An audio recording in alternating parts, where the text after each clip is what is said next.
Hey, let me check in with the start of Canto 30 of Orlando Furioso, especially since it answers questions, well, not answers questions, but is like a little bit of like a pull-up short, because I noted at the end of Canto 29 that the narrator of this poem, which figuratively speaking, you might think this is a version, an avatar of Ludvigo Aristo, but it could very much just be a character on his own.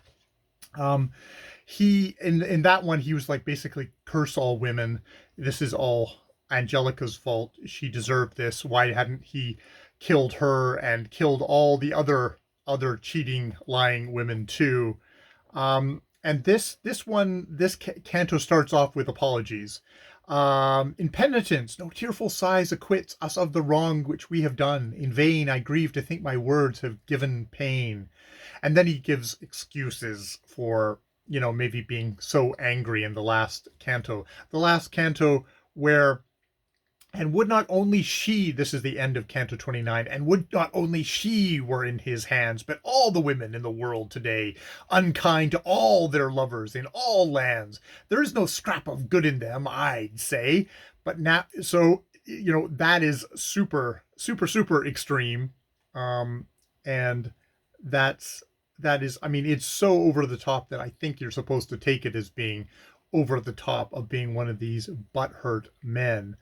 And now in this canto, he starts off by saying, like, I'm apologizing, but I'm like a sick and ailing man who, after suffering for many years and patience ever since his ill began, no longer can endure the pain he bears. He yields to rage and curses all he can. The pain subsides, his anger disappears. Aghast, he lies repentant on his bed. But what was said cannot now be unsaid, which really does have the kind of the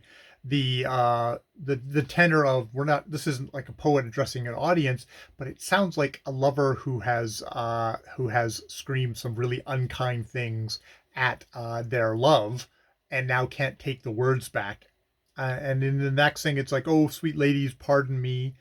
My wits went wandering and I lost touch. I didn't know what I was doing. It's kind of like an abusive partner kind of thing here.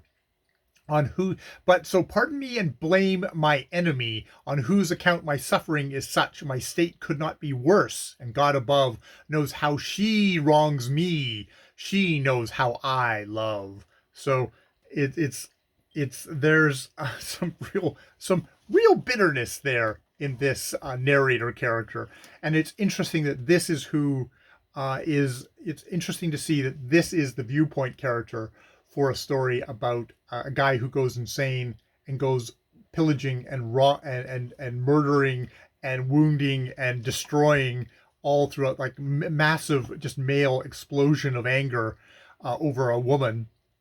And it's being told by a guy who seems to really have all of these similar issues. And now he's, yeah, and now, yes, we in this section here we're following Orlando. It's interesting that it closes out. He's getting in more trouble. Well, he's being more trouble for more people. He's killing tons of horses and their riders if they don't immediately give up to them. Um, and now and so now let us leave the paladin to roam. This is 16. There will be time to speak of him anon, and as to what my lord will now become of fair Angelica, so timely flown, and how she will at last regain her home, finding a well-founded ship to travel on, and how she'll make Medoro India's king, a lyre more resonant than mine may sing. So I stopped there, but it's like it continues on 17. I have so many other things to say that I no longer wish to follow her, but to the Tartar king will make my way. So it's like, will this be the last we see of Angelica? It's like, I have nothing more to say about her because she's the evil woman, which is like, she's not the evil woman. She is the woman who quite rightly rejected him because she had her own choice, her own agency. But wow, both the narrator of this poem and the hero of the poem both do deeply in their cores do not believe that, and the amount of anger they have over Angelica for this. So it will be interesting to see if Canto 30 here, if this is the last mention of Angelica, and just a little thing of here like, oh, she's going to regain her home, she's going to make Maduro India's king. It's like, that's interesting that that story is like, no, she's leaving the story because that's not the focus.